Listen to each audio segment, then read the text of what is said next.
Hi friends, ఇందాక జున్ను పాలని చెప్పాం కదా, బెల్లం అయితే పూర్తిగా కరిగిపోయింది. ఇంకా అదిగో స్ట్రైనర్ తీసుకొని వడకట్టాలి. మనం జున్ను దేనిలో అయితే చేసుకోవాలనుకుంటున్నాము. ఇప్పుడు ఈ గిన్నెలో అంటే లీటర్ పాలు కాబట్టి ఇంత గిన్నె అయితే సరిపోతుంది. ఇప్పుడు ఈ గిన్నెలోకి స్ట్రైనర్ పెట్టి నేను వడపోసుకుంటున్నాను. ఈ పాలు బెల్లం కరిగించుకున్న పాలు. వడ ఎందుకు కట్టాలని అడుగుతారు. చెప్పాం కదా ఫ్రెండ్స్, ఇందాక బెల్లంలో తరకలు అవన్నీ వస్తాయి, మట్టి అదంతా ఉంటుందని చెప్పాం కదా. ఎక్కడో బయట నుంచి వస్తున్న బెల్లం కదా, మ్యాక్సిమం లేదు.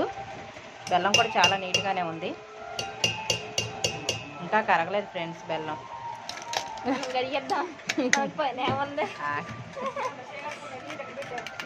ఇంకా కరగాలి ఫ్రెండ్స్. మళ్ళీ కొంచెం పాలు పోసి మళ్ళీ కరిగిద్దాం. డబుల్ పని పెట్టుకున్నారు. డబుల్ పని ఏం కాదు, ఒక్కొక్కసారి అలా జరుగుతూ ఉంటుంది.